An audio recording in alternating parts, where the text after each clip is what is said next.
So if you get a person who's changed their reputation, changed their power, and become heartbroken, I suggest they're probably out of play.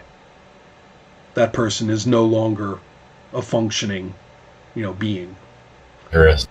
And also, I mean, you can just die. I mean, nothing stops the demon from, burning you into a cinder too. Then when you pick somebody to play that hasn't been played before, they're new to the situation. They don't know the other characters. They just have the dream, this new dream for the new vision for the first time. And meanwhile, the Armageddon clock may well be advancing. So that's kind of my idea. I think that's pretty much all of it at the moment. Oh, we forgot social. Oh, God, we forgot social rank. That's terrible. This is actually really important. We need to look at social rank for each of you. It's huge. And it's going to really round out your characters. We should have done it before you chose your thing. All right. Is anybody here wealthy? Just Ibars, right? No, Rod. Right. So Rod, you're wealthy. You have the option to make your character elite. You don't have to. You can be wealthy and not be elite, but only the wealthy can be elite. Right. And wealthy simply means that you are not owing anybody anything, you're not owed anything, and the mechanisms of commerce and daily life just give you what you have just through long-standing power structure. That's what wealthy is. Elite means that, well, wait, do I have back up? No, wealthy just means lots of money. What I just described was elite. Okay, I see. Many wealthy people have to manage their money, have to care about it, fear losing it. The elite don't even know what you're talking about. Right. That's interesting. Right. Okay. So that's you have the option to be elite. Now, if anybody's idealistic, is either of you? Yeah, you're idealistic. Both of you? Okay. You two cannot be debt holders. People who own the debts of others. That's the next rank down. Are people who manage other people's debts. Other people's they're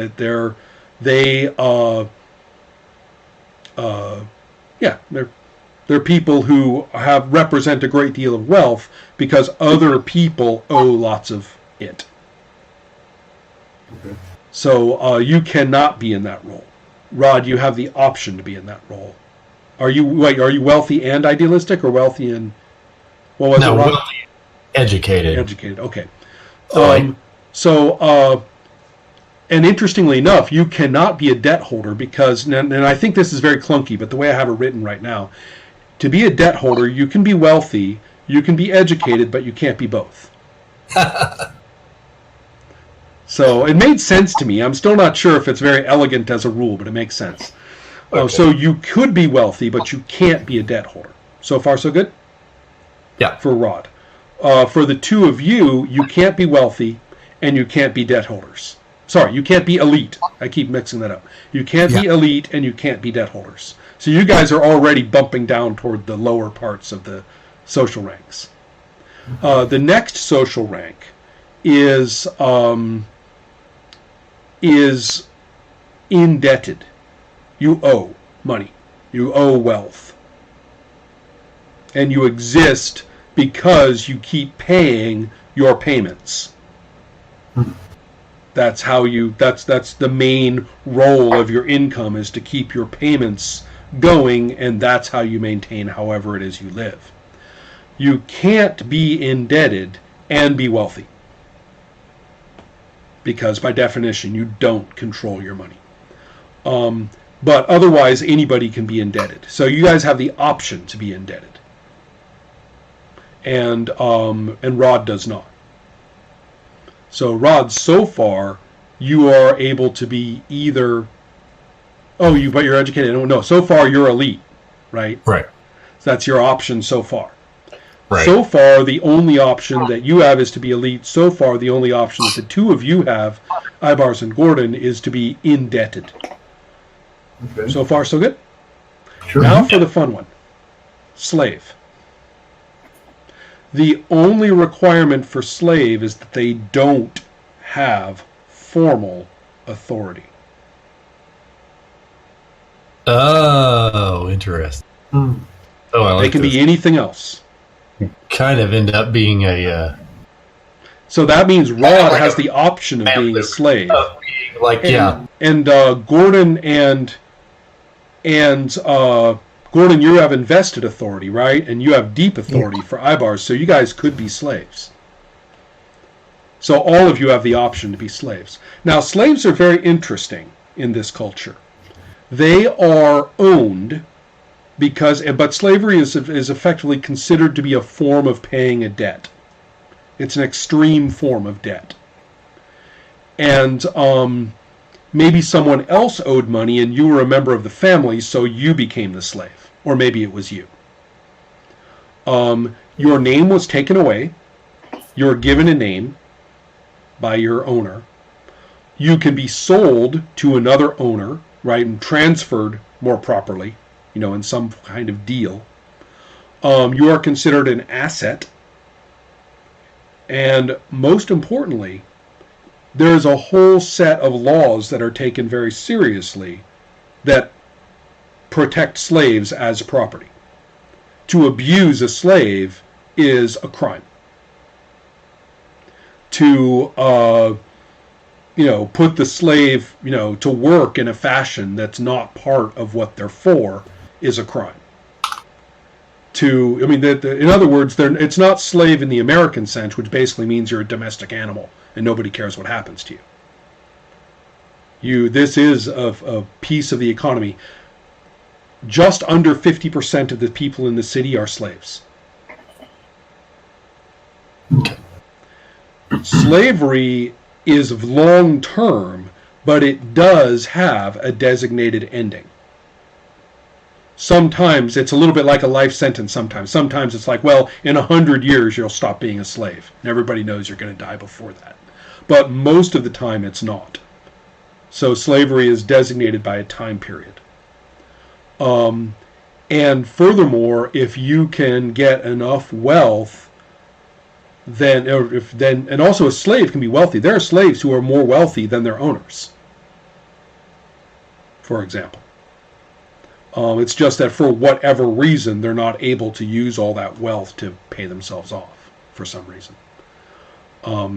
But you also, if slaves have children, then they are raised in that household. And although they are considered part of the slave's family, when they reach adult age, they're free.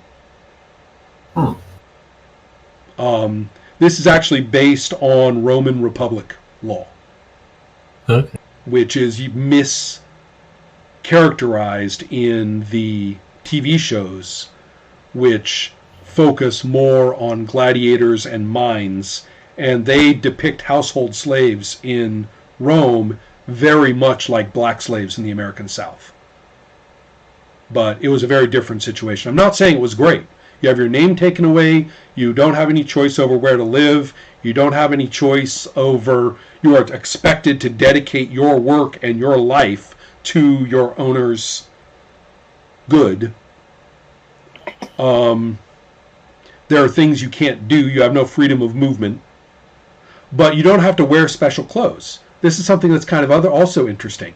In the Roman Republic, you didn't have to look different from anybody else.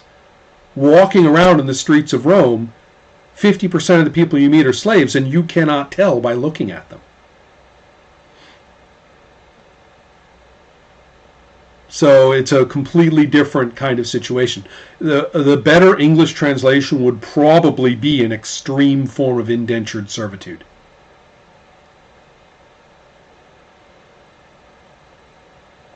Okay. So that would be so interestingly enough, every one of your characters, because you don't have formal authority, right, Rod? You don't have that? You have... Right. Invested. Yeah. So that means that all of you could be slaves if you wanted. So wealthy or slave for Rod's character, indebted or slave for the other two characters.